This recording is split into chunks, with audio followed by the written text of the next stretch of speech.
untuk kita ucapkan pada pagi hari ini kecuali kata alhamdulillah wa syukurillah terhadap apa yang Allah berikan kepada kita, terhadap nikmat yang Allah limpahkan kepada kita sehingga kita dapat hadir dan berkumpul di tempat yang insyaallah diberkahi ini. Salawat serta salam kita hadiahkan kepada junjungan Nabi besar kita Muhammad sallallahu alaihi wasallam yang telah membentangkan tikar-tikar keislaman dan menggulung tikar-tikar kejahiliaan.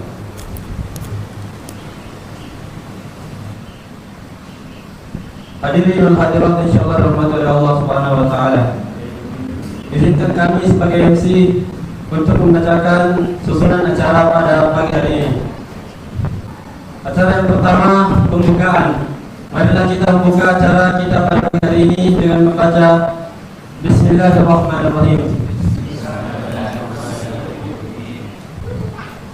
Acara selanjutnya bacaan ayat suci Al-Quran yang akan dibacakan oleh Saudara Reza Mustawa 6 dari Kalimantan.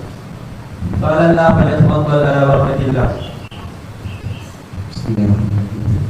Assalamualaikum warahmatullahi wabarakatuh.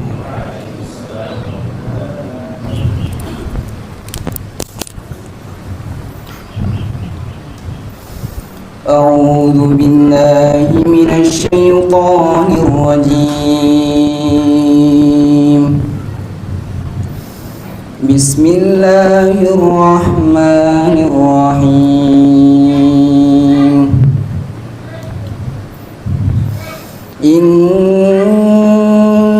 iddatash syuhuri 'indallahi 12 syahran fi kitabillah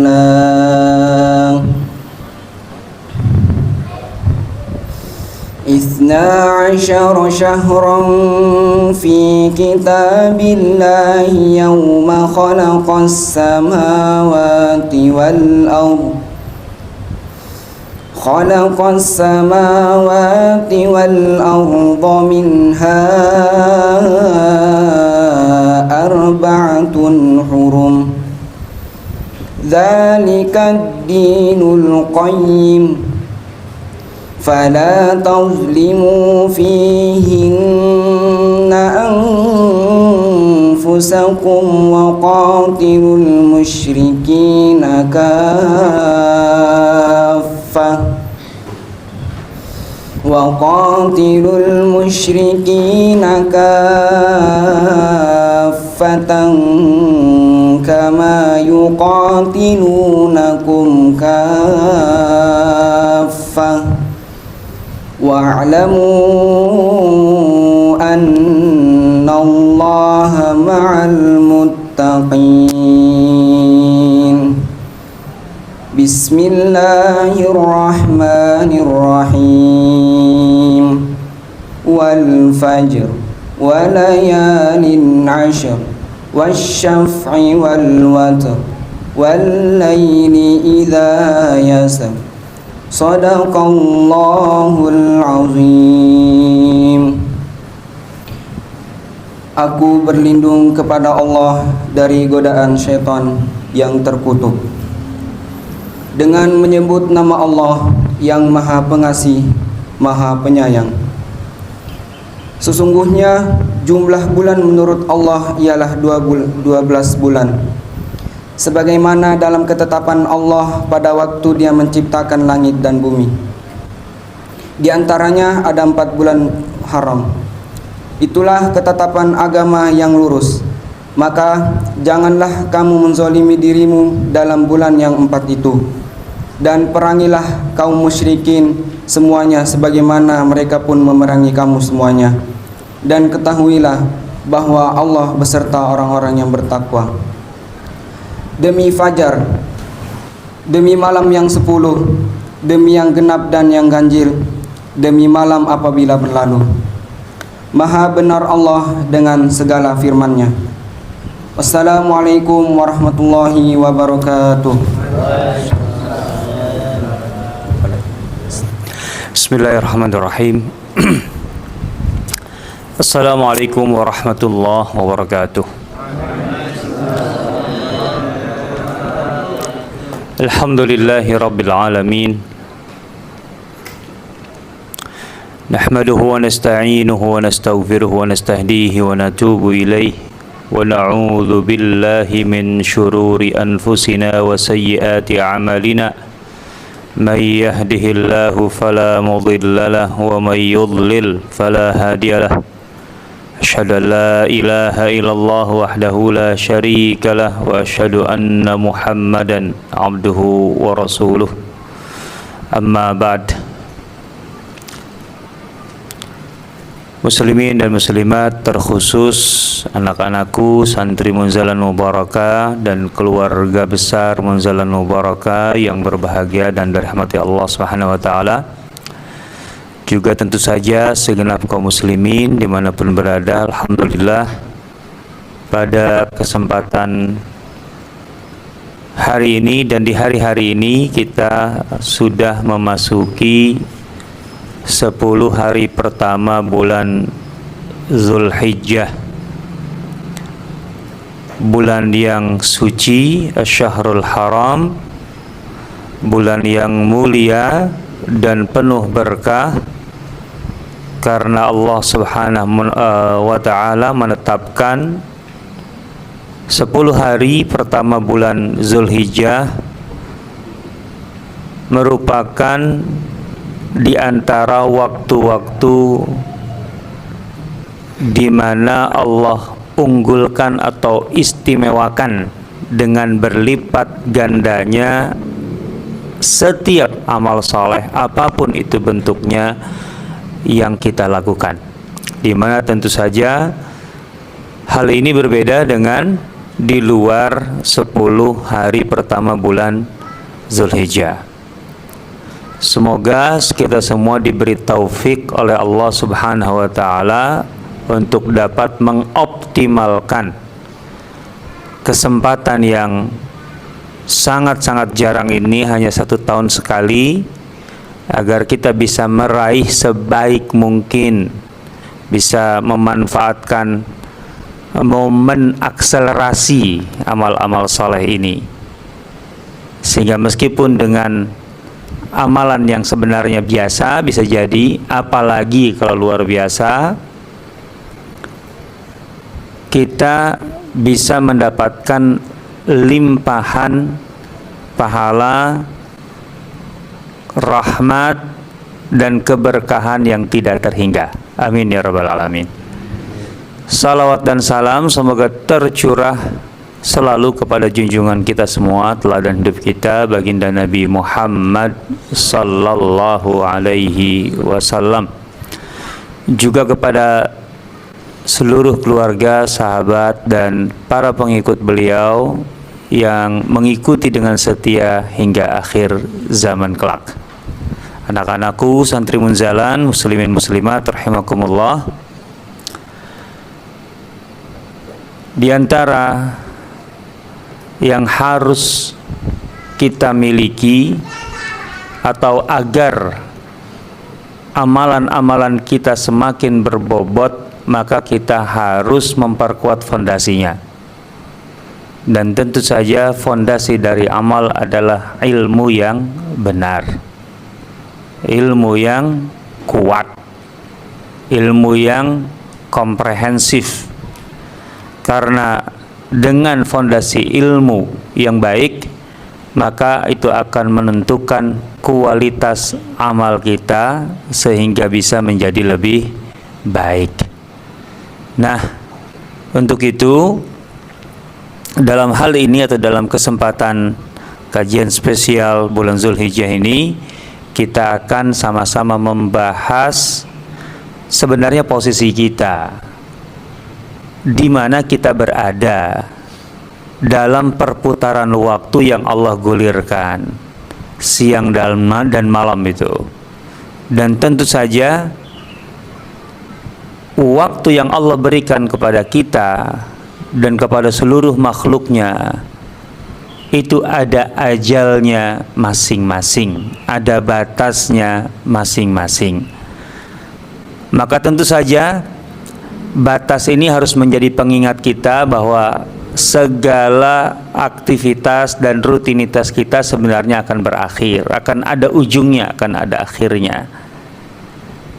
Sehingga jangan sampai kita terus berjalan dan menganggap semuanya normal, padahal tentu saja semakin mendekat ke batas akhir itu pasti tidak normal.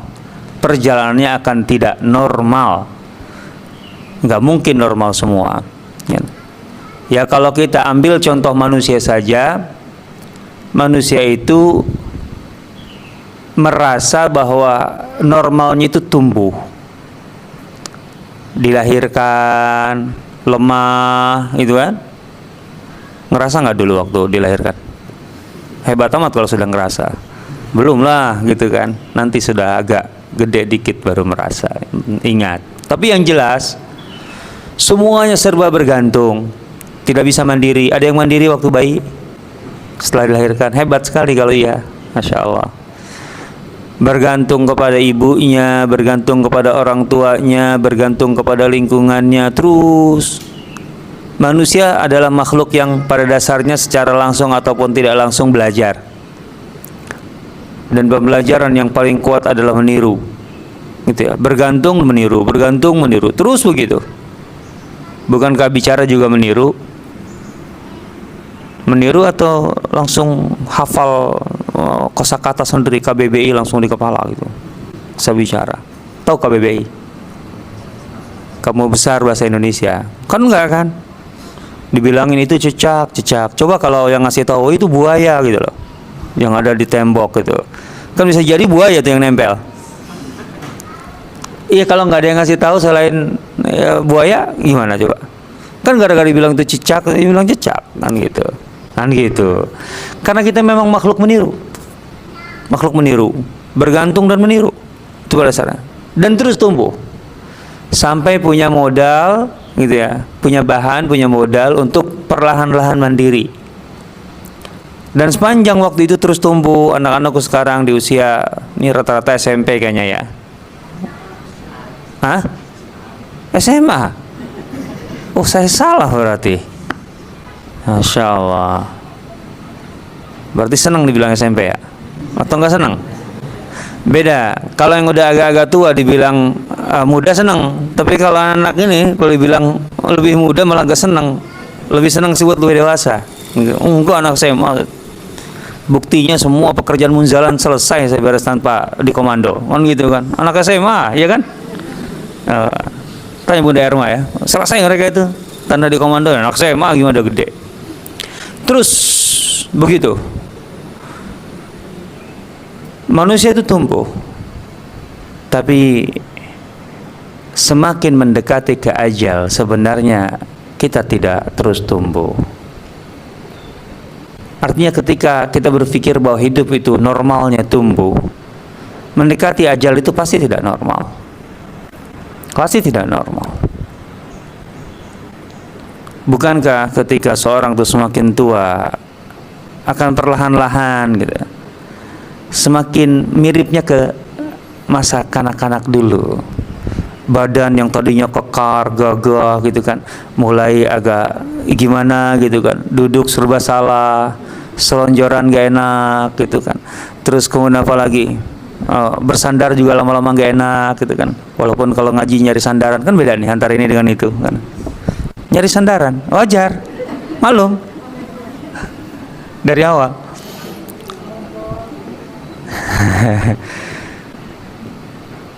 Makan yang tadinya apapun dimakan, kemudian mulai pilih-pilih kayak anak lagi. Pilih-pilih, anak kecil kan pilih-pilih. Nunakishu fil khalq. Yang tadinya segala mandiri kemudian mulai dipapa, mulai dituntun, mulai dipangku, dan seterusnya. Jadi sebenarnya semakin mendekati ajal itu pasti semakin tidak normal. Itu intinya. Jadi kalau kita bicara tentang masa kita hari ini, sebenarnya masa kita ini awal zaman, pertengahan zaman, atau akhir zaman? Tahu dari mana akhir zaman? Saya tahu awalnya aja.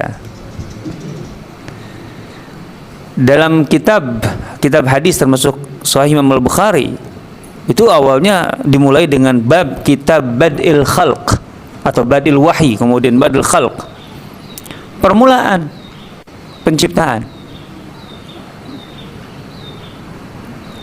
Kita bukan di permulaan nih. Masa kita seperti dengan Nabi Adam? Kan gitu loh. Contohnya kalau manusia itu. Kita kan sudah anak cucu Adam yang kesekian. Keturunan keberapa? Nggak pada sadar selama ini bahwa semuanya ini membawa DNA Nabi, ke semua keturunan Nabi kan? Nggak percaya diri? Saya percaya betul, saya keturunan Nabi. Keturunan Nabi Adam yang pasti. Atau keturunan Nabi Nuh, kan gitu. Pasti itu. Jadi semua manusia itu keturunan Nabi. Gitu.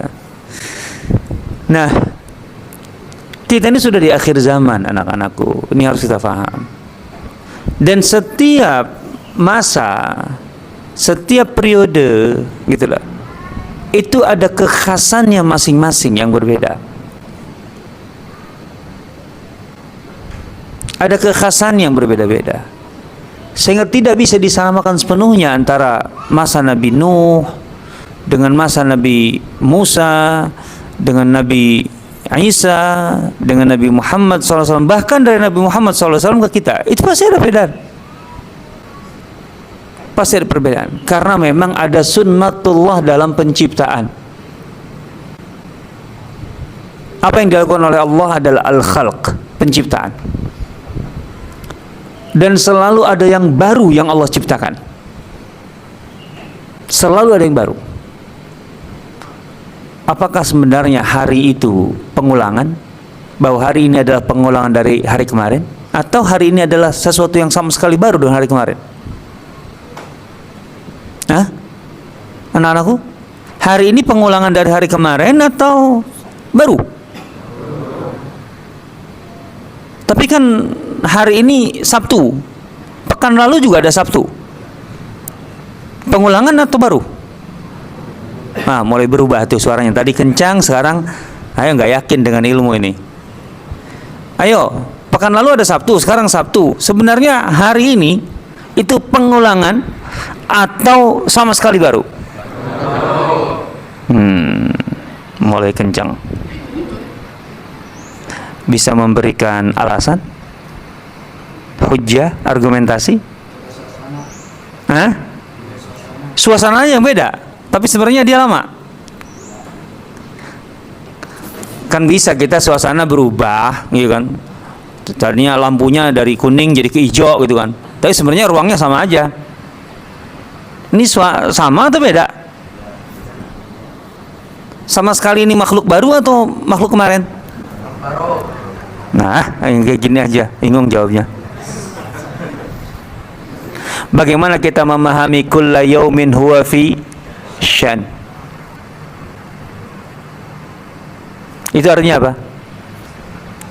Setiap saat Allah itu ada urusan. Al-yaum itu bukan hari dalam pengertian kita hari.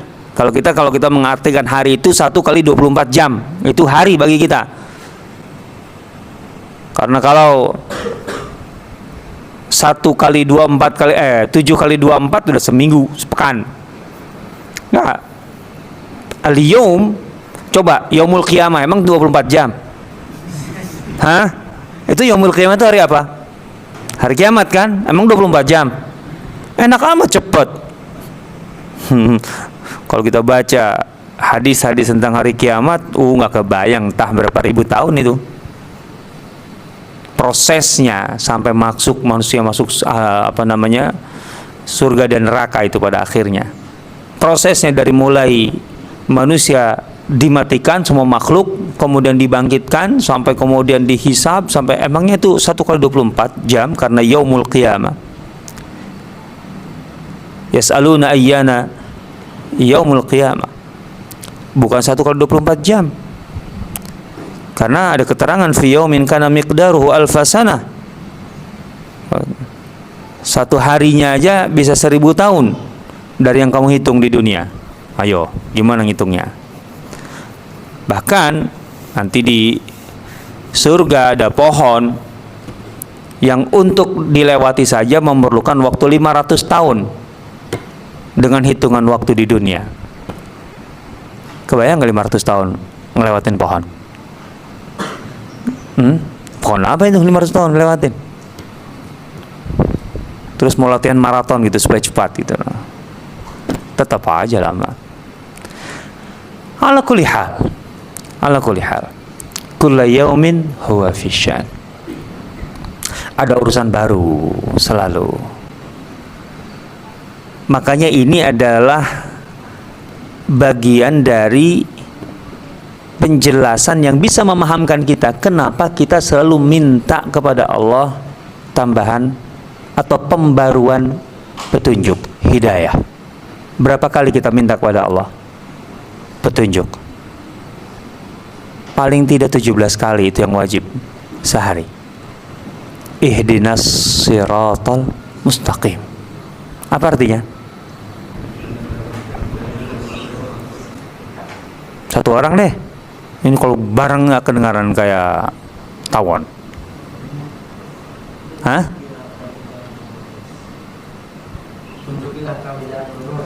Tunjukilah, berilah kami petunjuk.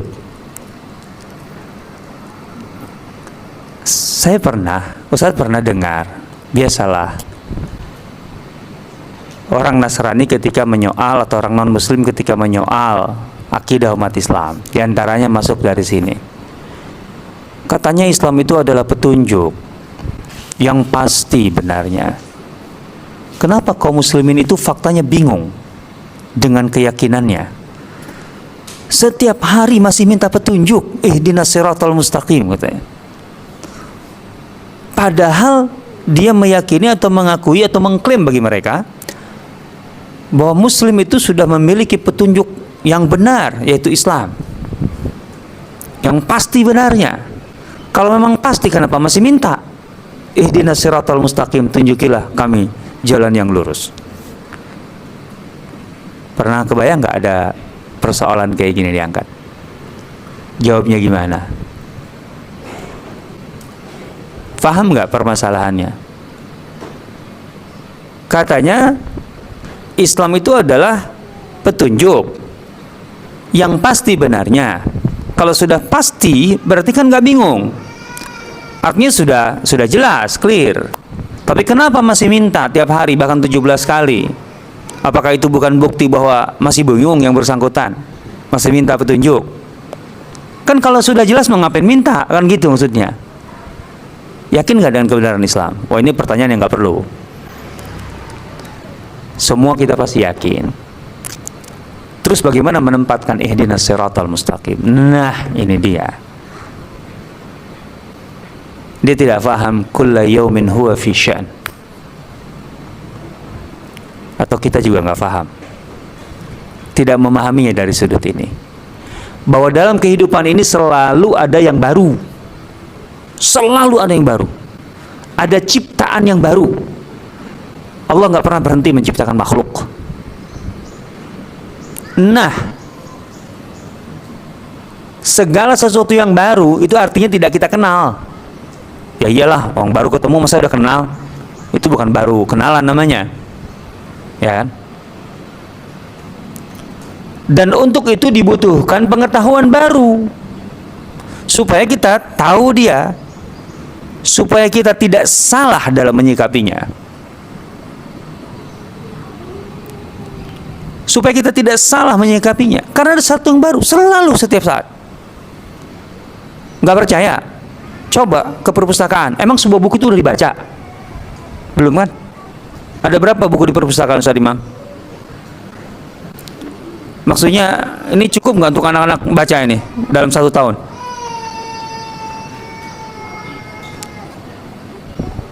Apakah ada di dalam buku itu yang belum diketahui? Sudah tahu semua isinya? Itu buktinya yang paling mudah. Buku yang sudah setiap hari kelihatan aja belum tahu, belum tentu tahu isinya. Padahal sudah lama di situ. Padahal sering dibersihin debunya kan? Dibersihin debunya. Sayang bukunya kalau kotor, tapi nggak dibuka-buka. Bahkan sebagian masih pakai plastik dengan alasan untuk menjaga kebersihan buku. Jangan, kalau buku jangan diterusin tutup plastik. Artinya selalu sebenarnya setiap hari ada yang baru. Bahkan yang baru Allah ciptakan aja ada. Yang belum kita ketahui pasti banyak. Nah, untuk itu kita butuh ilmu baru, kita butuh petunjuk baru agar kita tidak salah berhadap-hadapan, menyikapi, menyelami, bahkan ketika kita butuhkan itu berjalan bersama kita. Doa Rasulullah SAW itu termasuk doa yang setiap pagi beliau ucapkan ketika keluar rumah. Allahumma inni a'udzubika an adilla au udal.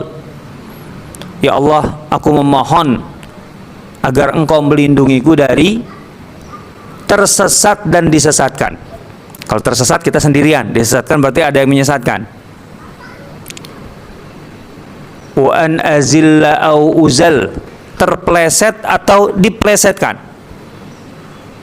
Terpleset sendiri kan gak enak juga ya, apalagi diplesetin orang.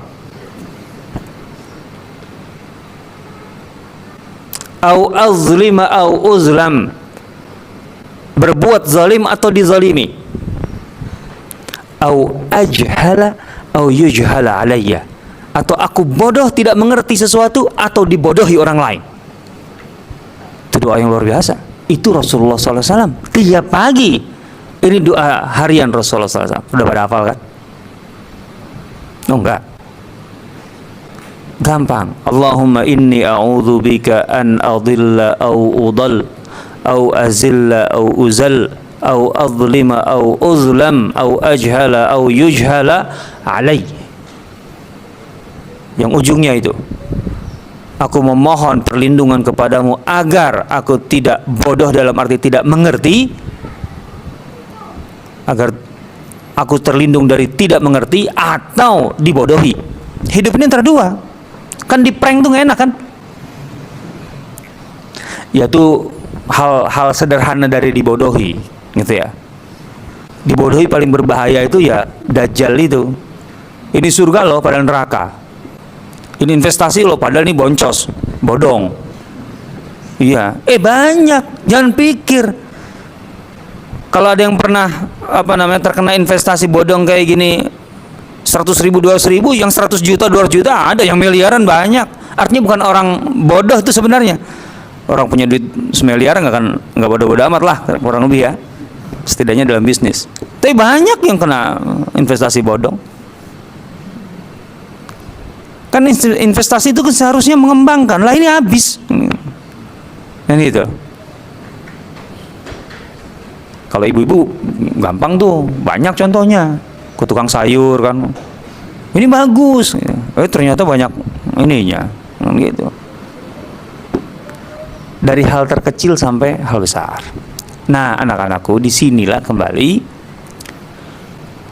kita ini selalu menghadapi sesuatu yang baru dalam hidup.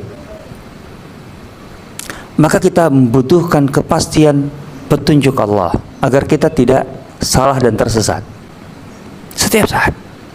Makanya kita selalu mohon kepada Allah, ihdinas siratal mustaqim, ihdinas siratal mustaqim.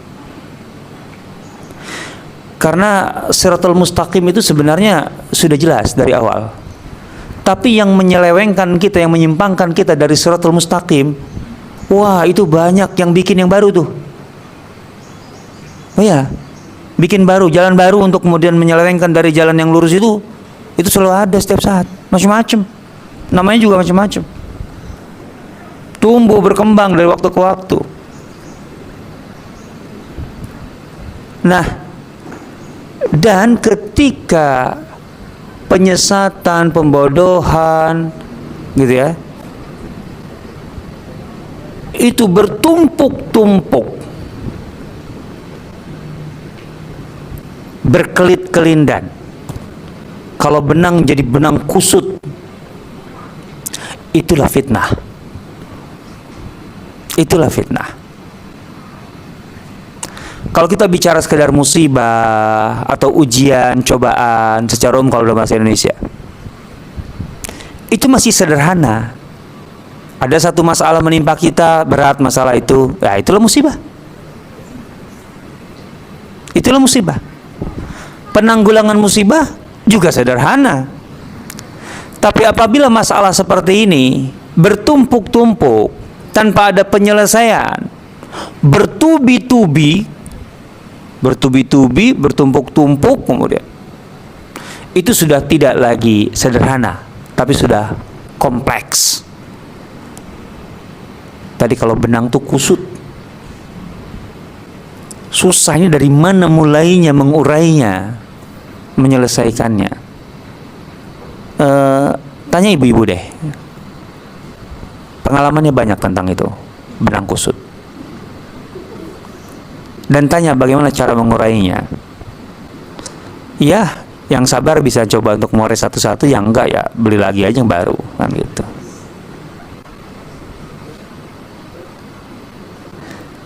Tapi kalau kehidupan nggak bisa begitu, kita nggak bisa membeli kehidupan yang baru. Yang ada permasalahan itu akan semakin menjerat. Sekali lagi, itulah yang dimaksud dengan fitnah. Fitnah itu sendiri kondisi yang rumit, kondisi yang kompleks. Bagaimana kalau fitnah itu digambarkan seperti badai, badai dari kekusutan. Waduh, kebayang itu, kebayang. Menyelesaikannya gimana? Ini persoalannya.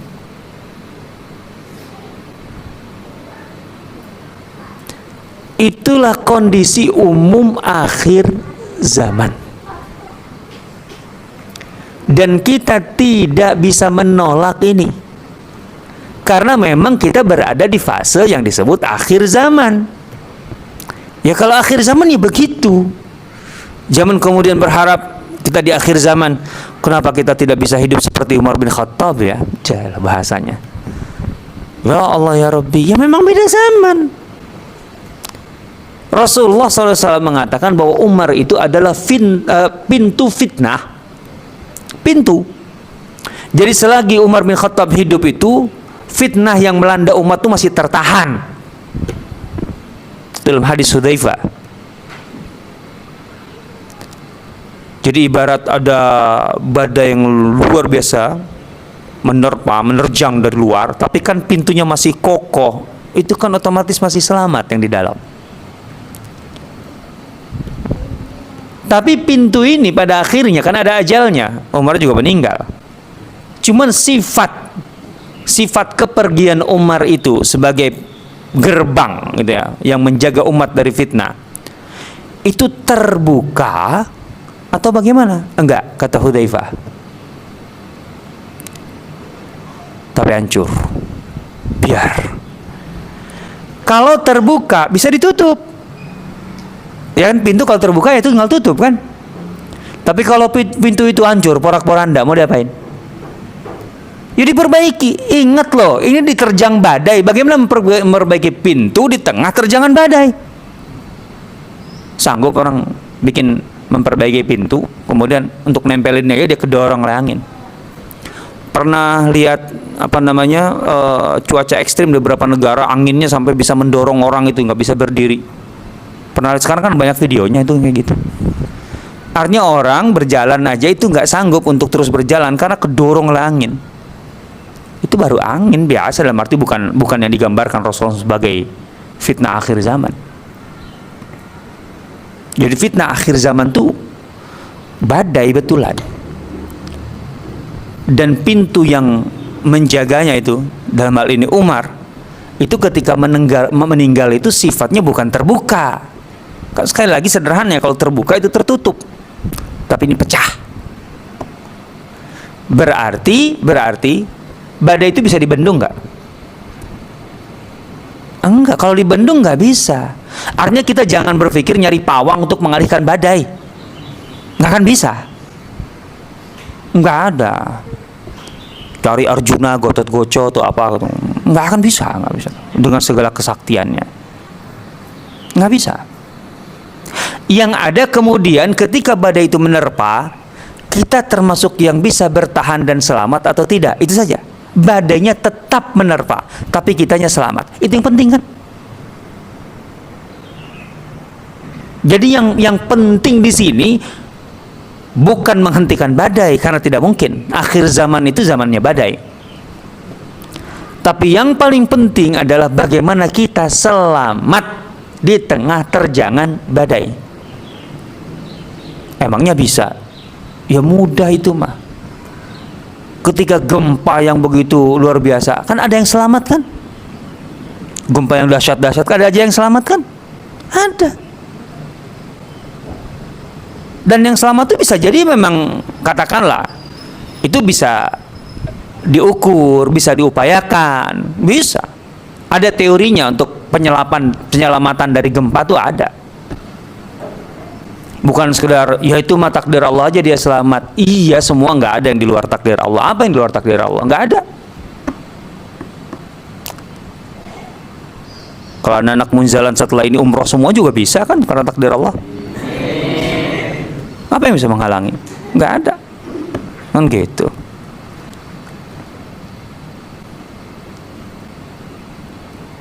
Tapi bagaimana kita sebagai manusia, kewajiban kita jalani, yaitu berupaya. Itu yang penting. Nah, tantangan terbesar akhir zaman agar kita selamat dari badai itu, kalau kita telusuri hadis-hadis Nabi SAW tentang akhir zaman, itu akan mengerucut kepada dua hal, dua poin.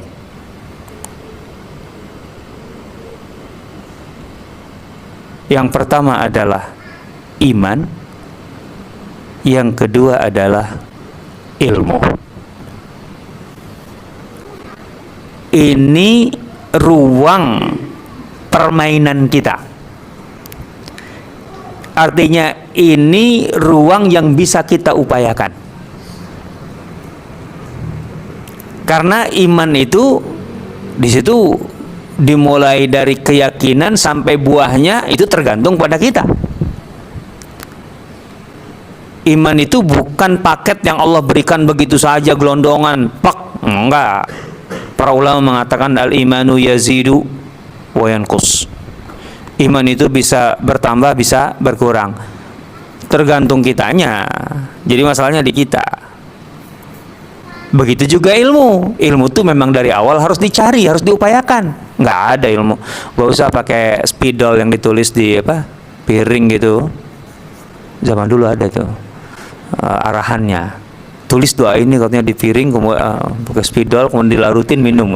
Ilmunya akan cepat masuk gitu. Nggak usah pakai gitu. Belajar aja. Ta'allam falaisal mar'u yuladu aliman. Intinya belajarlah ilmu itu, pelajari, karena nggak ada manusia yang terlahir otomatis berilmu. Kita juga takut kalau anak kecil langsung berilmu, langsung bilang ke ibunya, ibu ini nggak higienis nih, susunya ngomong kacau, ibu makan apa sebelum ini, ngomong gitu, nutrisinya nggak benar, saya minum nggak benar nih. Coba bayi kayak gitu ke maknya stres saya yakin. Ya iyalah, udah capek katanya makannya, dikritik sama anaknya. Sementara dia eksklusifkan ASI selama 6 bulan. Falaisal mar'u yuladu aliman. Jadi ada dua. Coba kita telusuri dari beberapa hadis Nabi SAW. Contohnya, sabda Rasulullah SAW, badiru bil a'mali fitanan ka qita'il laylil muzlim. Badiru bil a'mal, badiru bil a'mali fitanan. Segera, jangan tunda, segerakan, jangan tunda. Badir, mubadarah. Bahkan dalam bahasa modernnya mubadarah itu inisiatif. Kita berinisiatif. Jadi kalau inisiatif itu nggak usah nunggu. Orang lain belum berbuat nih, jangan.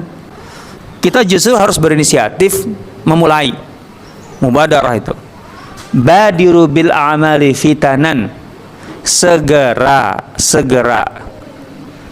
Lakukan tindakan-tindakan yang berbobot karya-karya besar. Itu yang diminta. Itu konteksnya, ini dalam karya-karya besar. Tentu yang kecil juga dilakukan, jangan ditinggalkan kalau bisa. Tapi maksudnya kalau harus memilih, karena kita punya waktu yang terbatas, Kita punya tenaga yang terbatas. Kalau itu berupa harta, kita juga punya keuangan terbatas. Kecuali kalau tidak terbatas keuangannya ya. Istilahnya dolarnya tidak berseri, istilahnya, gitu ya. Kalau nggak berseri betulan palsu, gitu lah. Badiru bil amali fitan, makanya kenapa harus yang bisa kita prioritaskan yang besar-besar. Fitanan, sebelum fitnah-fitnah itu melanda. Rasulullah SAW mengingatkan, karena ketika fitnah-fitnah melanda itu, kita semakin sulit untuk bisa beramal.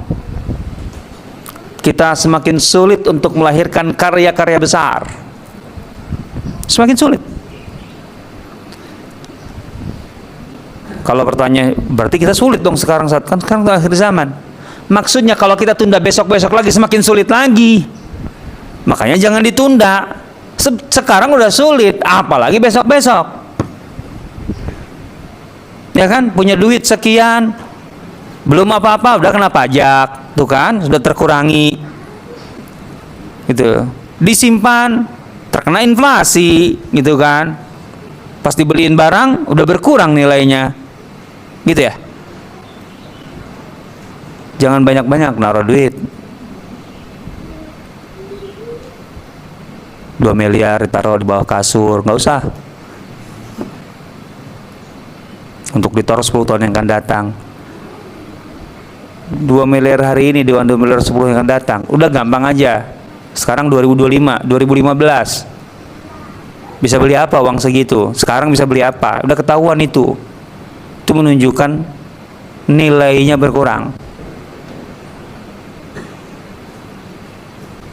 Wa naqsim minal amwal wa lanabluwannakum bisyai'in minal khawfi wal ju'i wa naqsim minal amwal. Harta kita berkurang. Berkurang tuh nggak mesti dari 10 jadi 5 jumlahnya. Nilainya bisa tetap aja 2M.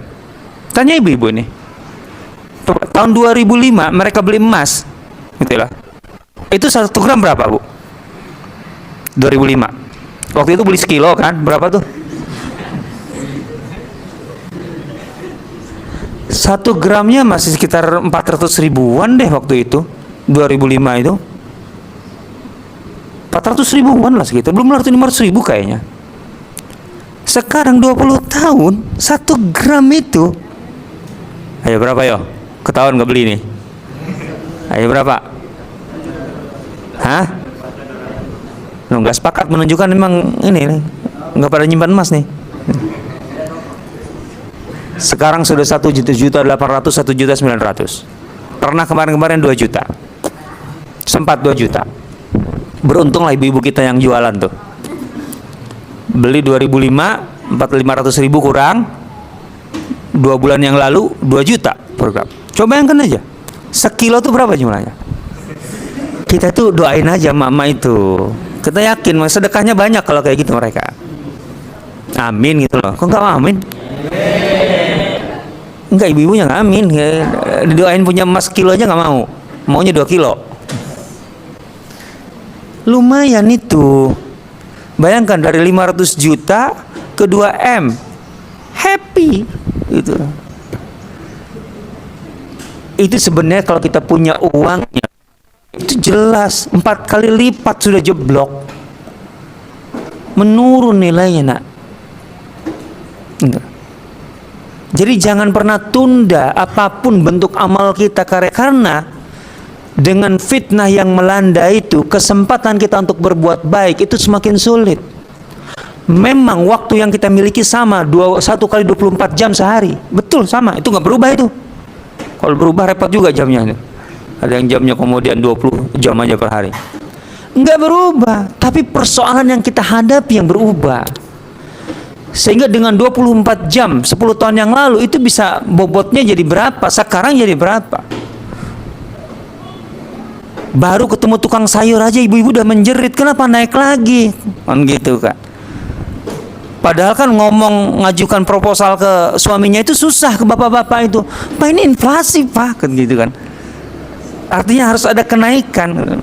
Mohon kacau kalau kayak gitu. Mau nongkrong dikit sudah gak kebayang itu. PPN-nya kena, apa lagi lah, pajak apa lagi. Ada pajak resto lagi, ada pajak apa lagi. Aduh, luar biasa. Artinya pikiran kita, kenyamanan kita, nilai hasil kerja kita itu berbeda. Makanya badiru bil amali fitanan. Jangan sampai engkau disibukkan dengan fitnah-fitnah itu, sehingga itu akan menghambat kamu melahirkan karya-karya. Ayo segera beramal. Tanya ke Bunda Erma, ini mau apa lagi sih Unzalan? Kayak kau sudah diam-diam aja, nggak akan mengembangkan itu. Apa perlu 2 gedung lagi? Jangan gitu, contoh gitu. Pakai gitu loh. Bahasa terserah, saya nggak ngerti nih proyeknya. Jadi datang mama itu, yang nggak sama mama, bapaknya juga biasanya kan kalau mama yang ributnya, bapak-bapaknya yang transfernya biasanya sih. Kayak gitu. Badiru bil amali fitanan. Dan fitnah-fitnah yang melanda, ini kan jamak.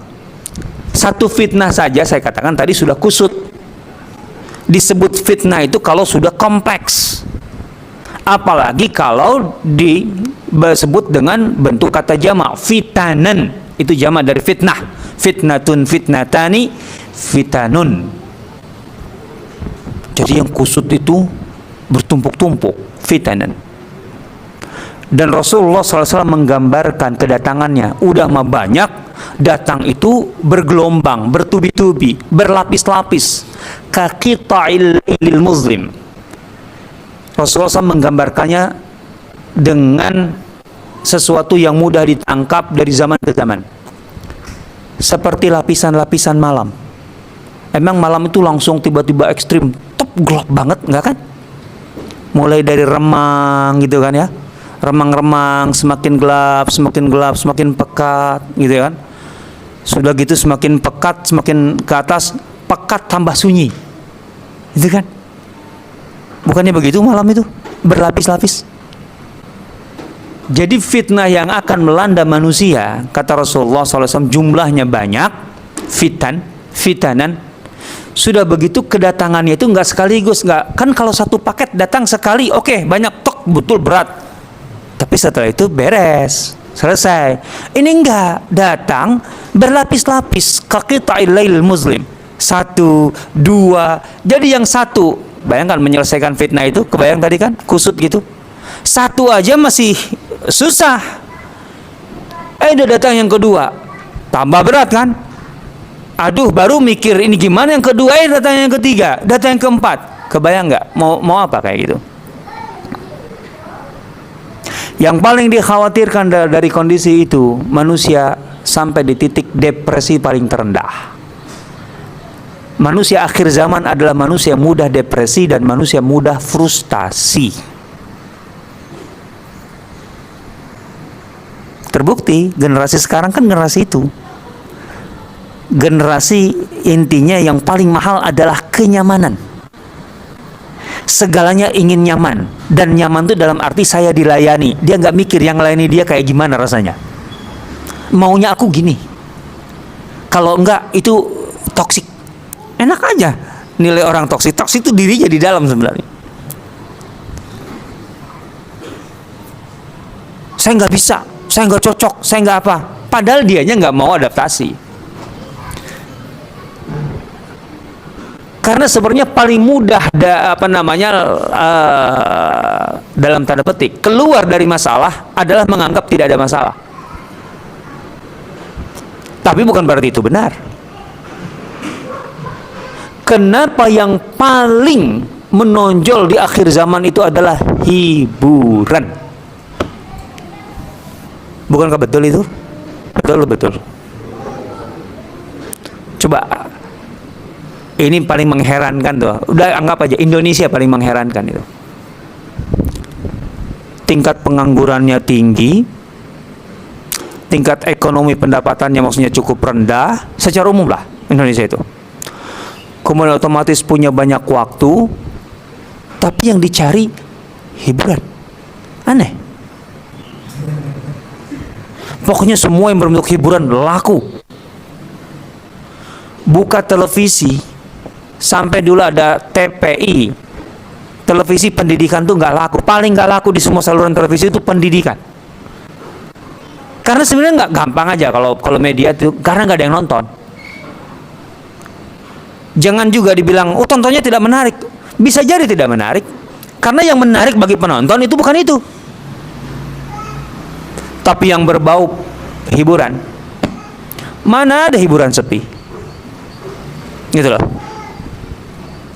Konser, mana ada konser sepi? Coba aja konser dengan pengajian, jaraknya 200 meter. Lebih banyak, penuh mana? Konser lah. Sampai konser yang berbayar, itu penuh, sold out. Dan bayarnya nggak murah. Kadang-kadang di level tertentu tiketnya itu sama dengan uang makan santri 1 bulan, sekitar 7 juta. Betul ya? Alhamdulillah, pantasan gemuk-gemuk santriku. Amin, kayak gitu loh. Kok nggak mau dia ini? Emangnya salah kalau santri itu makannya setiap minggu salmon? Nggak salah. Nggak, tapi nggak usah lah, ikan kembung aja, ngapain salmon juga? Impor-impor segala, sama aja itu, omega 3-nya ada di situ, gitu ya. Kan sem kembung itulah dengan anggur, kan cukup itu makan itu, buah-buahannya, kan gitu. Beli buah-buahannya ya kelas-kelas total lah gitu ya kan, cukup lah itu. Jadi semua yang berbau hiburan tuh laku. Karena menghibur itu di satu sisi sebenarnya adalah, atau hiburan itu adalah pelarian dari frustasi sebenarnya.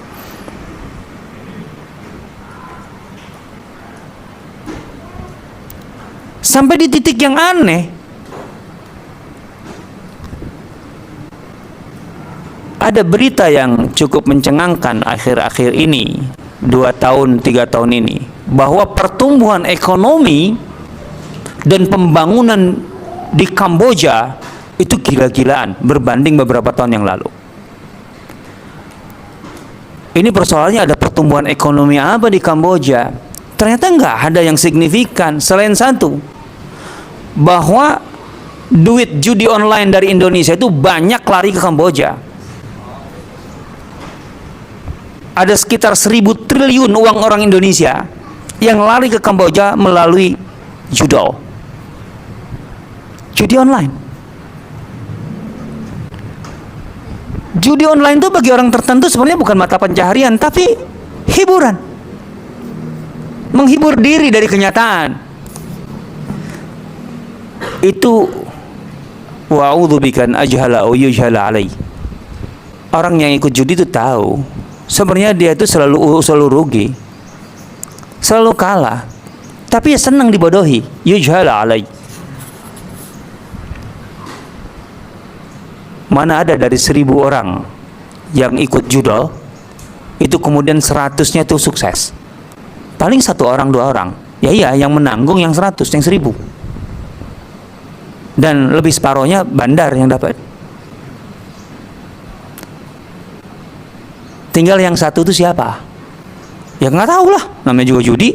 Masa ditentukan dari awal? Sebenarnya ditentukan sih, dipilih oleh bandar.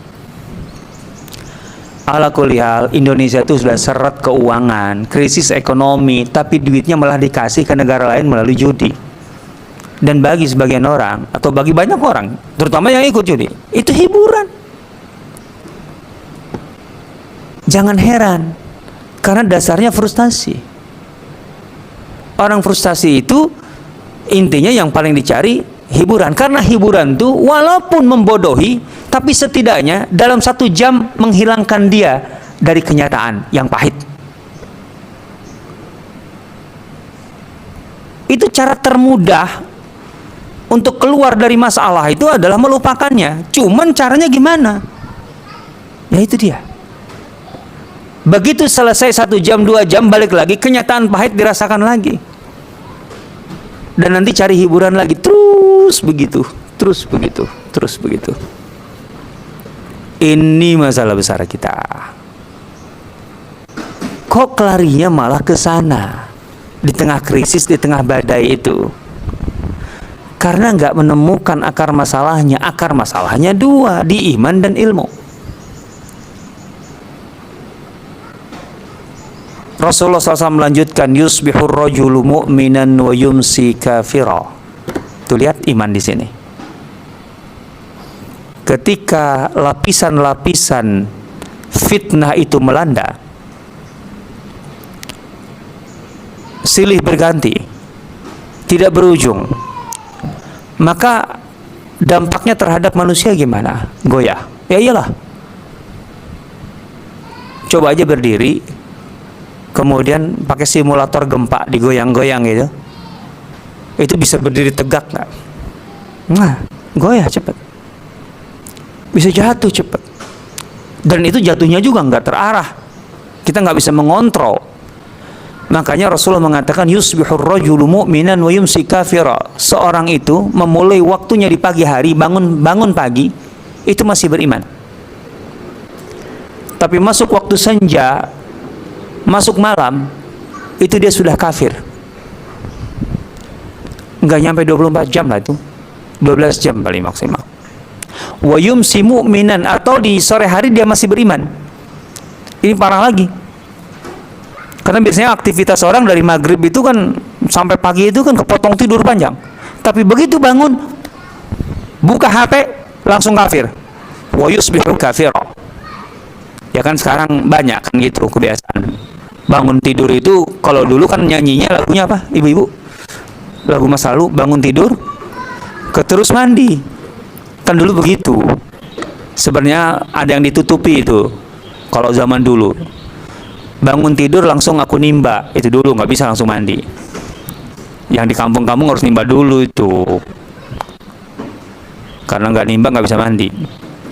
Nggak tahu nimba ya? Serius tahu?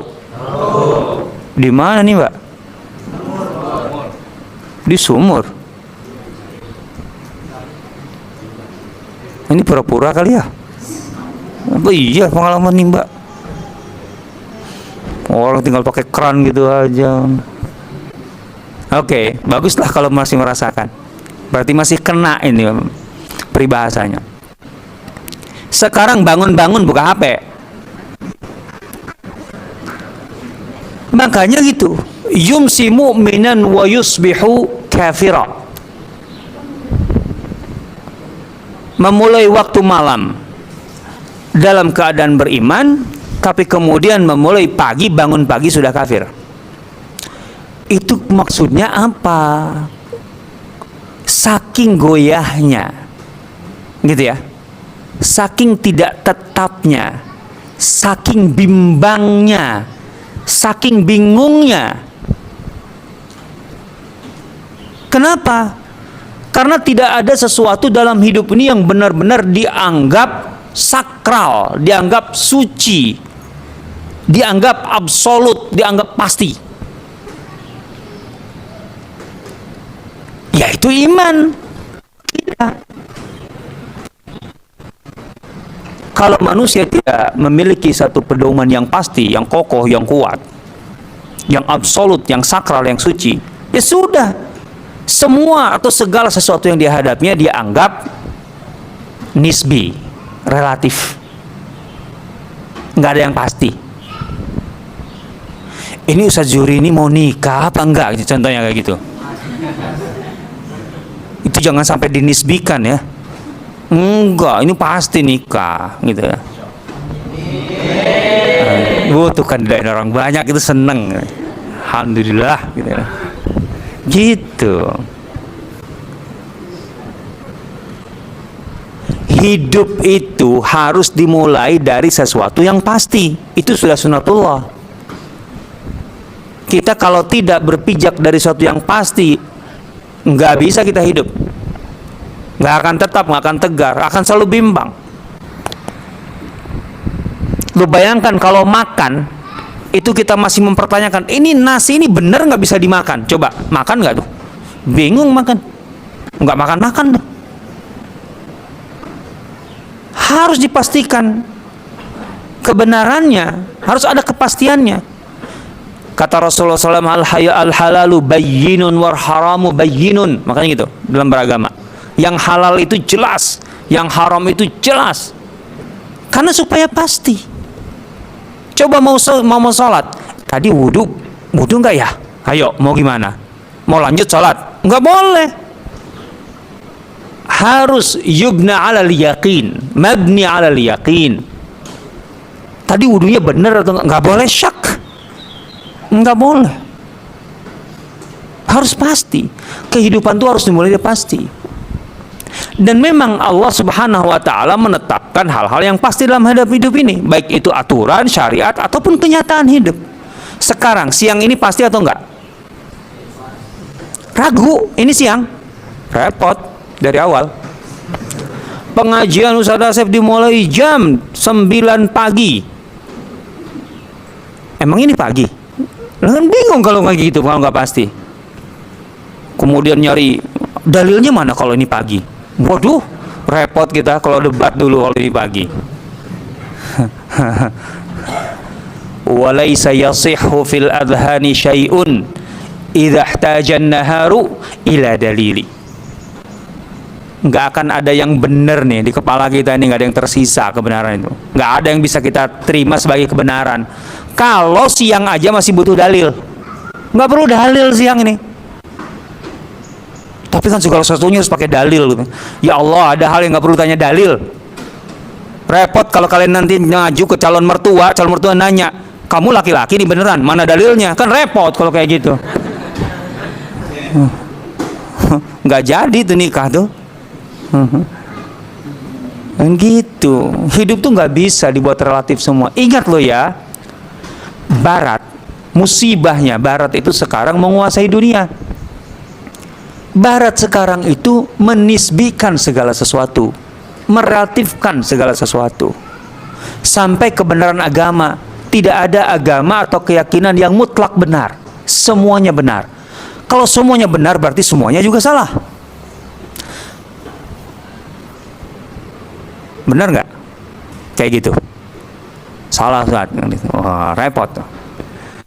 Nggak ada satu hakikat gitu ya, yang pada dasarnya tidak berpasangan. Dan kalau salah satu pasangannya hilang, berarti nggak ada semuanya, nihil. Sekarang, bagaimana kita tahu ini siang? Karena ada malam lah.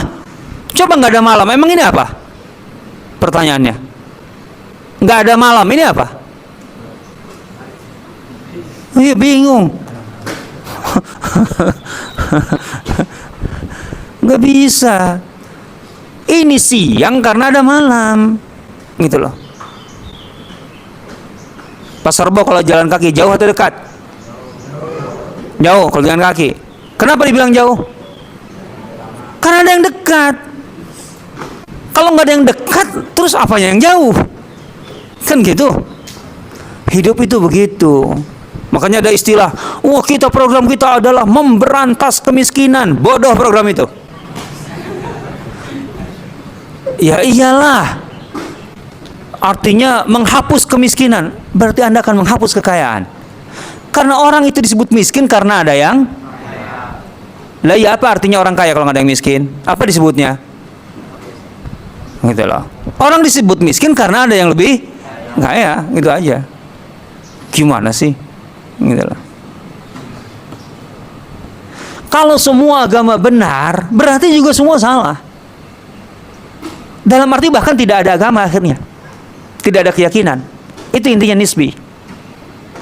Semuanya masuk surga. Lah, terus neraka buat siapa?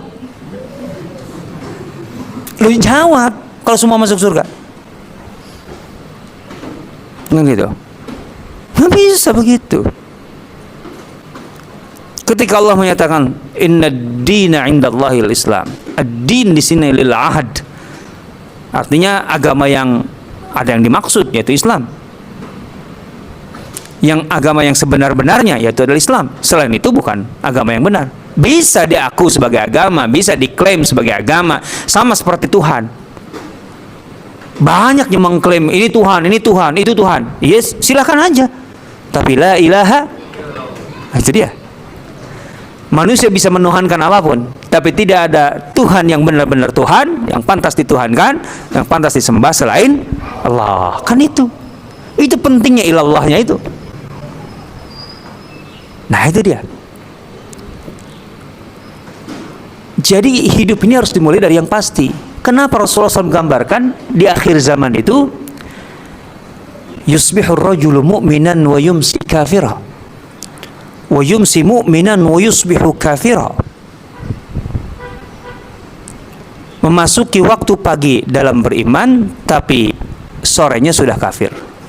Memasuki waktu sore beriman atau malam beriman, paginya bangun pagi sudah kafir. Karena dalam hidup manusia akhir zaman yang jadi soal, menjadi permasalahan besar, PR besarnya adalah keteguhan iman, kepastian keyakinan. Itu masalahnya. Dan itu sangat relevan dengan kondisi hari ini, di mana setiap orang membawa gadget, dan itu dia bisa terpapar atau dijejali informasi sehari itu. Kalau mau dia ikuti semua, nggak kebayang berapa ribu itu. Bukan berapa ribu lagi, kalau mau di ini jutaan setiap hari. Setiap orang.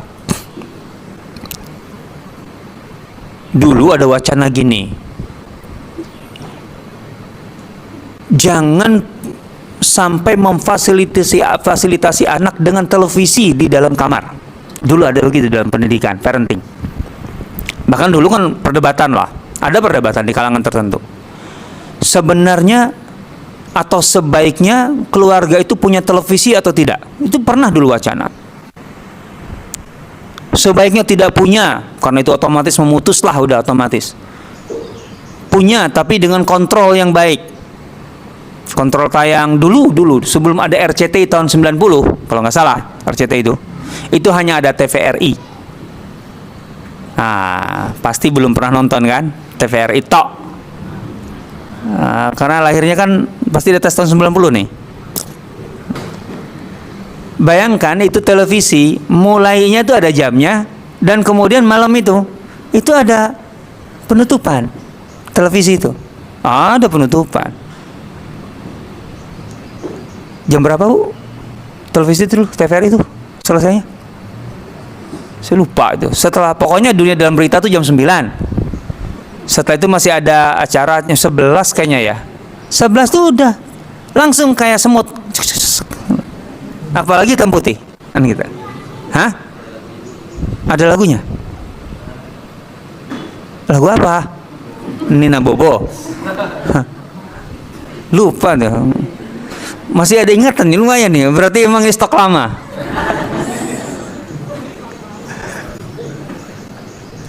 Sekarang setiap anak bisa punya gadget. Bukan lagi di kamar, di sakunya ada.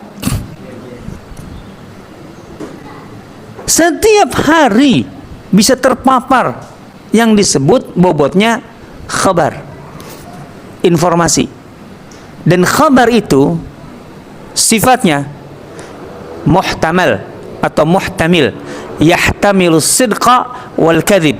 Di dalam informasi itu, khabar itu bisa benar, bisa keliru, salah. Bukan sekali benar salah dalam arti keliru, gitu ya. Bisa benar dalam arti kebenaran, dan bisa kebohongan isinya, palsu, dusta bobotnya. Bayangkan, dusta. Sekarang yang jadi soal, seberapa banyak anak-anak kita yang punya saring dan bisa menggunakan penyaring itu untuk menyaring mana yang benar dan mana yang dusta, mana yang sidq, mana yang kadhib.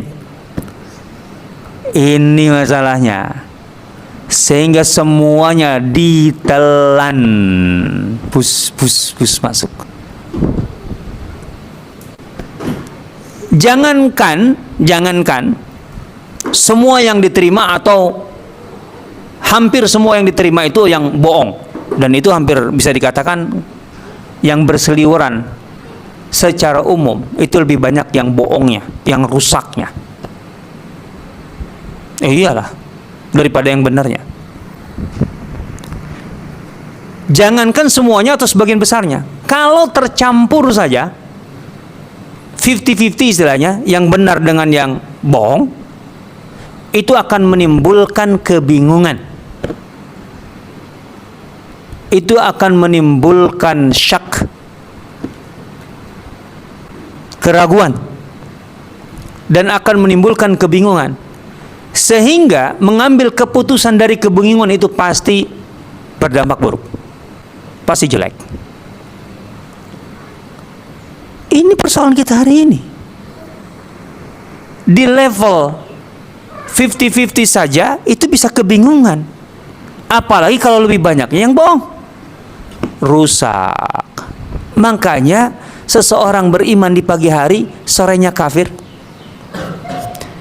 Dan banyak yang orang tidak merasa bahwa sebenarnya cuitannya, chattingannya, tulisan tangannya, hasil jari-jari, tarian jarinya itu bobotnya kufur. Oh, jangan pikir, masa? Loh, kok masa?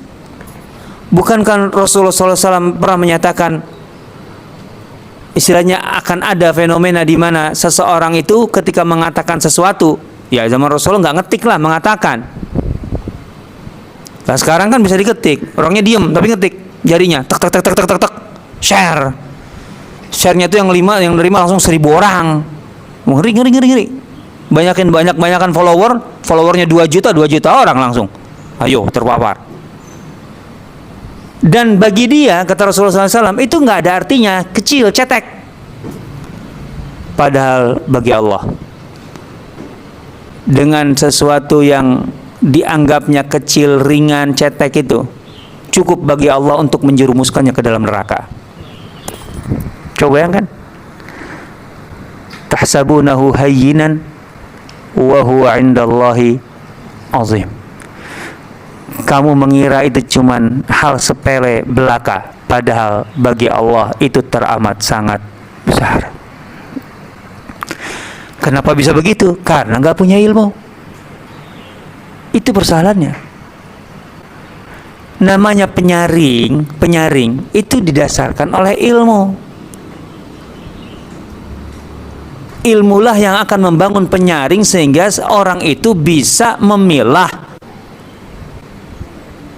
bisa membedakan, bisa tamyiz al-khabis minat tayyib, mana yang busuk, mana yang baik. Liyumayyiz al-khabis minat tayyib. Itu ilmu. Dan ilmu itu kunci untuk membangun kekuatan pedoman, untuk memperkuat iman, karena dalam ilmu itu ada petunjuk. Dan di akhir zaman justru krisis terkuat paling mendasar adalah di sini, di ilmu. Ketika manusia tidak memiliki ilmu dan tidak memiliki iman. Kita tuntaskan hadis tadi. Yusbihu rajulu mu'minan wa yumsi kafira. Wa yumsi mu'minan wa yusbihu kafira. Masuk waktu pagi beriman tapi sorenya sudah kafir, masuk waktu sore beriman tapi paginya kafir. Yabi'u dinahu bi'aradin minad dunya. Jahil. Dia menukar agamanya, keyakinannya dengan barang duniawi. Bi'arad. Arad itu barang dagangan, jualan. Jadi kalau diibaratkan ini jualan, transaksi itu intinya, anak-anakku, itu barter. Barang tukar barang. Kita punya apa, butuh apa. Itu dasarnya, yang namanya jual beli dari dulu itu barter. Cuman karena barang yang mau kita tukar bisa jadi berat gitu ya. Dia mau jual kulkas, masa ngangkut kulkas gitu kan, capek. Akhirnya ditukar dengan uang. Jadi uang itu kan intinya alat tukar gitu ya. Apalagi kertas itu alat tukar. Kalau emas mending, emas mah dibawa kemana-mana sama, 1 gram ya segitu di dunia. Tapi kalau kertas enggak lah, punya nyimpen duit berapa? Hati-hati ya. Yang membuat kertas itu berharga, ada harganya, itu karena ada tanda tangan Gubernur BI dan ada pengesahan undang-undang. Nah, kalau undang-undangnya dicabut, hilang tuh nilainya. Ya kertas, dikiloin nanti. Merah dikiloin lumayan loh. Nah itu dia. Jadi seseorang menjual keyakinannya, agamanya hanya untuk mendapat bi'aradin minad dunya, mending itu pun sudah nggak sebanding ya, untuk mendapatkan dunia dan seisinya, itu aja nggak setanding. Loh, kita jual keyakinan agama untuk dapatkan dunia dan seisinya, emang itu sebanding setanding? Enggak lah. Emang mau berapa lama hidup di dunia? Gak ada yang nawarin juga kan? Paling kan 30 tahun ke depan, 40 tahun ke depan. Ini mama nih, paling 50 tahun ke depan ya. Itu aja udah kaget. Ya Allah, masa sih 50 tahun ke depan, kan gak kebayang gitu kan. Amin kan, itu kalau panjang umurnya didoain. Panjang umur, sehat bu, gitu loh. Kemudian amalnya banyak, itu yang penting, gak apa-apa. 50 tahun juga gak apa-apa kalau kayak gitu. Oh jangan, ya Allah jangan. Aneh juga ya. Gak mau didoain. Loh kan tadi umurnya panjang, sehat, banyak uang, banyak amal, masuk surga, nggak mau?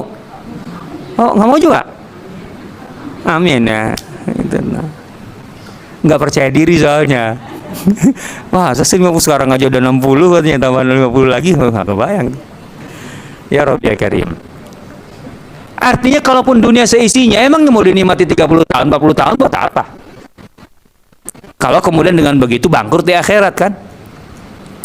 Apalagi kalau dijual, agama itu dijual hanya untuk mendapatkan secuil dua cuil kenikmatan dunia, rugi banget. Dan itu artinya kalau itu terjadi transaksi gini, beli tempe 500.000 satu tempe, itu nanti dibilang apa kira-kira? Kamu ini ya bodoh intinya. Masa uang 500.000 dapat tempe cuman satu potong kan gitu? Itu transaksi yang merugikan. Itu namanya orang yang bertransaksi seperti itu dalam Al-Quran disebut safih. Safih itu artinya memang dia tidak ngerti nilai barang, nilai uang, tidak tahu cara penggunaan keuangan, gitu loh. Safih, bodoh pada dasarnya. Safih, bukan sapi. Safih. Wala tu'tus sufaha amwalakum allati ja'alallahu lakum qiyama. Jangan kau serahkan hartamu itu kepada sufaha. Safih itu kamu serahkan uangmu kepada orang yang tidak ngerti uang dan tidak bisa mengelola uang. Itu banyak, gitu loh. Dikasih uang, dikasih pakai foya-foya. Itu kan nggak bisa tuh. Tanya tuh pejabat-pejabat. Oh iya, safih juga mereka ya. Yang gitu sifatnya. Pakai korupsi, safih berarti. Ya iya, terus dibilang apa? Masa kita hormati sebagai ahli hikmah orang yang korupsi? Safih lah. Nah itu dia. Nah, jadi ini anak-anak harus pahami nih. Jadi masalah dasarnya adalah ilmu. Karena ilmulah yang akan menghapus kebodohan, kejahilan. Sehingga tahu mana yang berharga, mana yang tidak berharga. Jadi fitnah akhir zaman itu tidak bisa dibendung anak-anakku, nggak bisa. Gerbangnya aja udah hancur 1400 tahun yang lalu, 1422 tahun yang lalu. Umar bin Khattab wafat tahun 23 Hijriah. Sekarang 1446, berarti 1223 tahun yang lalu. Itu sudah hancur pintunya. Artinya tidak bisa dibendung. Tapi kita masih bisa menyelamatkan diri. Dan Rasulullah SAW sangat sayang kepada kita. Pelajari baik-baik kitab Al-Iman, bab Al-Iman, tentang hadis-hadis akhir zaman. Di situ Rasulullah SAW menjelaskan bagaimana umatnya bisa selamat dari terpaan terjangan badai akhir zaman. Dan saya simpulkan sederhana tadi dari dua hal: iman dan ilmu. Iman dan ilmu itu yang akan memberikan pedoman memberikan kepastian. Kita bisa memiliki sesuatu yang absolut sifatnya, sesuatu yang tetap sifatnya, yang permanen sifatnya, sehingga tidak mudah digoyah. Karena kalau hidup kita mudah digoyah, ibarat berdiri di atas tadi simulator gempa. Coba aja, di kita jarang sih, di Jepang banyak. Tapi berdiri aja di atas papan, terus digoyang-goyang gini, tanpa pegangan. Apa yang terjadi? Kita jatuh dan nggak jelas. Dalam arti kita tidak bisa mengendalikan diri.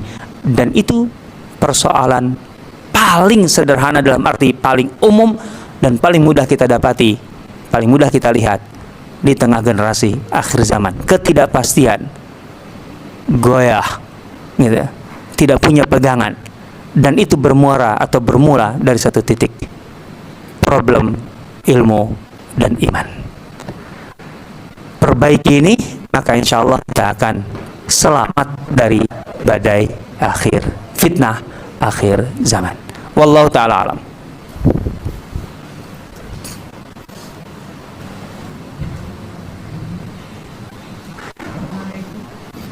Waalaikumsalam warahmatullahi wabarakatuh. Didekatkan aja, Bu. Itu cobaan atau ini menimpa seperti ustaz, orang-orang alim gitu nggak Pak? Karena kalau saya simak tadi sepertinya kan orang yang biasa-biasa.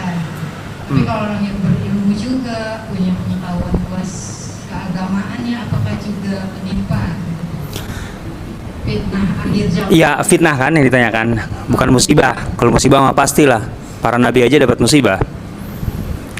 Fitnah itu tadi tidak bisa dibendung.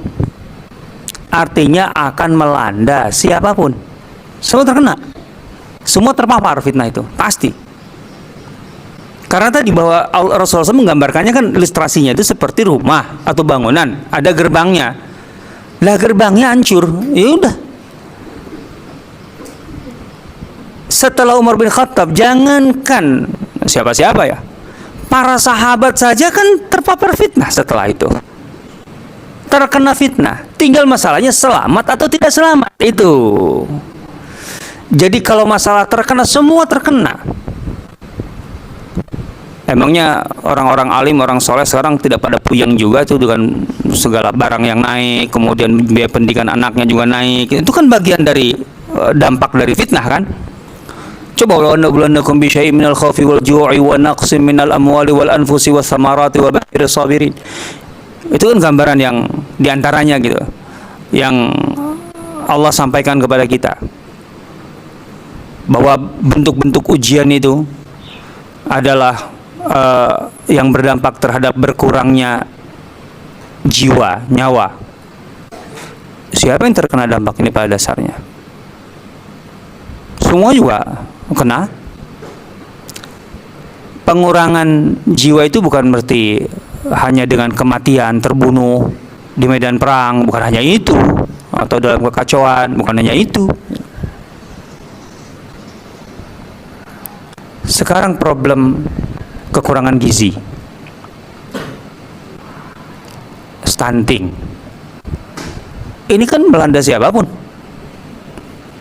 Artinya kondisi yang membuat masyarakat itu mengalami gizi buruk itu bisa dialami siapapun karena kondisi ekonomi secara umum tidak mendukung untuk itu, dan ditambah dengan buruknya hubungan sosial.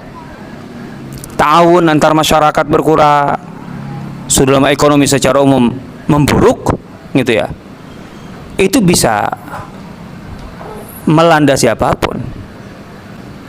Nggak peduli orang itu rajin sholat ataupun tidak gitu loh, semuanya kena. Tadi inflasi nilai uang, kalau Ustadz banyak duit tapi naruh duitnya terus gitu kan, ditaruh disimpan gitu aja, sama akan hilang nilainya. Mana ada duit Ustadz kemudian inflasinya beda, beli 10.000 dapat gorengan 15 gara-gara Ustadz gitu? Enggak lah, sama aja gitu. Sejuri dapat berapa beli gorengan tuh? Dapat 4 kan? Dapat 4 atau 5 paling, sama aja tuh, nggak ada bedanya tuh gitu. Karena ini intinya menerpa siapapun, tinggal masalahnya selamat atau tidak selamat. Jadi kalau masalah terkena kayak hujan lah. Mana orang soleh kemudian jadi nggak kebasahan gitu gara-gara dia mau ngajar, pasti dijaga oleh Allah jadi sampai tempat pengajian itu kering gitu. Wah, basah kuyup lah gitu kan. Tinggal ganti baju kan gitu kan. Intinya gitu. Sama pada dasarnya. Itu nggak ada yang beda gitu ya. Jadi dari generasi para sahabat aja terkena fitnah. Dalam arti terkena itu terdampak gitu ya. Kekacauan yang ditimbulkan oleh hukum keseluruhan, maksudnya orang ini ya bukan karena faktor 1-2 orang gitu loh. Itu kan yang membuat kemudian bahkan ada perang di zaman para sahabat, kan ada kan gitu. Dan bukan karena mereka, tetapi mereka jadi terlibat ya karena ada hukum umumnya gitu ya. Nah itu dia. Artinya fitnah pembunuhan Utsman itu kan terbunuh karena fitnah. Artinya pembunuhan Utsman itu karena fitnah. Jadi karena kekacauan orang-orang itu sehingga berdampak pada penghilangan nyawa Utsman bin Affan. Padahal Utsman bin Affan itu kurang soleh apa? Iya, tapi terbunuh karena itu. Bukan karena Utsman bin Affan yang bermasalah, enggak, siapa bilang? Enggak. Itu sahabat yang jelas dijamin masuk surga kok oleh Rasulullah SAW langsung, Utsman fil jannah. Ahli surga saja matinya terbunuh dalam upaya pemberontakan. Coba bayangkan. Itu fitnah, itu begitu. Iya betul. Di sini loh katanya selamat. Emangnya kalau meninggal syahid itu bukan selamat? Kalau masalahnya terbunuh, ya itu mah kan cara mati. Tapi yang penting terbunuhnya syahid, masuk surga. Itu kan selamat jadinya. Daripada nauzubillah gitu kan matinya di atas tumpukan uang itu kan, tapi dalam ingkar kepada Allah, emang selamat gitu? Wah, selamat di mananya itu? Baru dimasukin ke kubur aja udah langsung tuh mungkar nakir. Nah, dan seterusnya. Gitu maksudnya. Wallahu ta'ala alam.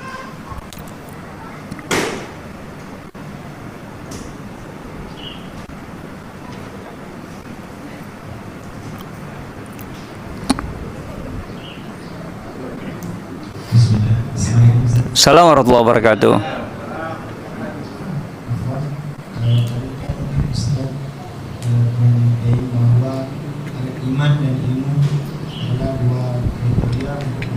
Kunci, bukan kriteria lagi, kunci. Kunci untuk menghadapi badai kemudian di akhir zaman ini.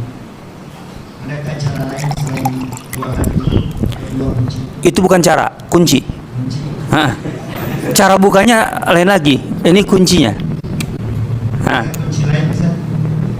Kunci lain, kunci Inggris, kunci apa gitu ya, kunci pas. Soalnya generasi kami itu generasi yang dikatakan tadi frustasi sama depresi, dan juga kami termasuk generasi yang malas berilmu dan beramal. Enggak, saya nggak bilang bermalas kok. Saya bilang enggak, saya bilang malas itu. Ya, afwan. Ya segala sesuatu itu ada yang utama, ada yang turunannya gitu ya. Kita bicara yang utama. Jadi kunci keselamatan dari badai akhir zaman, kalau kita himpun hadis-hadis itu ada dalam dua itu. Tentu ini bukan pembatasan gitu ya. Tapi ini yang saya lihat sebagai yang paling utama karena selalu atau sering sekali disebut-sebut oleh Rasulullah SAW ketika menceritakan atau ketika beliau menyampaikan tanda-tanda akhir zaman. La taqumus sa'ah hatta, itu banyak sekali redaksinya seperti itu. Tidak akan terjadi kiamat sampai di antaranya yuqbadul ilmu ditarik gitu ya.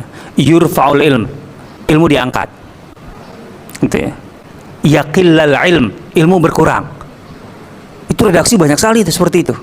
Rasulullah SAW mengatakan dengan redaksi berbeda-beda dan dengan jalur peringatan berbeda. Artinya Rasulullah SAW menyampaikan pesan ini berkali-kali gitu ya, sehingga kemudian riwayatnya pun juga banyak, jalurnya juga banyak, yang intinya itu penegasan, penguatan dari Rasulullah SAW bahwa problem akhir zaman itu adalah yuqbadul ilm, dan bagaimana ilmu itu ditarik dengan kematian ulama. Loh, masalahnya di mana kalau kematian ulama itu kemudian digantikan oleh ulama baru? Nah, itu jadi masalah. Masalahnya adalah ketika ulama itu meninggal, maka penggantinya itu nggak siap, atau di level yang sama itu nggak ada, sehingga kemudian kematian ulama itu sekaligus membawa ilmu yang tidak tergantikan oleh generasi ulama berikutnya. Dan ini masalahnya di mana? Bukan kemudian masalahnya kodrat manusia setelah itu IQ-nya lebih jongkok, enggak, karena kualitas pendidikan. Karena kualitas pendidikan bermasalah. Selagi kualitas pendidikan bagus, meninggalnya ulama akan tergantikan. Seperti itu. Artinya keseimbangannya masih ada. Tapi kalau kemudian kualitas pendidikan jelek, maka ya sudah, ketika ada yang meninggal itu sulit, tidak tergantikan. Itu kemudian kehilangan keseimbangan. Makanya kenapa kemudian masalah berikut yang muncul, ya itu kan kodrat, yang namanya juga manusia, meninggal termasuk ulama yang meninggal. Iya, tapi sekarang manusia itu punya masalah nggak sih? Dari ujung ke ujung masalah. Dari bangun sama tidur isinya masalah melulu kan? Ya coba aja kalau jujur ditulis masalah itu dari awal sampai akhir, banyak sekali itu catatannya. Isinya masalah itu. Gitu ya. Apalagi kalau digabungkan, pengennya apa, masalahnya apa, pasti banyak. Karena pengennya banyak kan? Iya, banyak pengennya.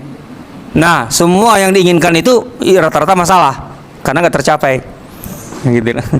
Nah, intinya ketika manusia banyak masalah, kan yang dibutuhkan penyelesaian. Oke. Rasulullah SAW mengatakan, dengan diangkatnya ilmu,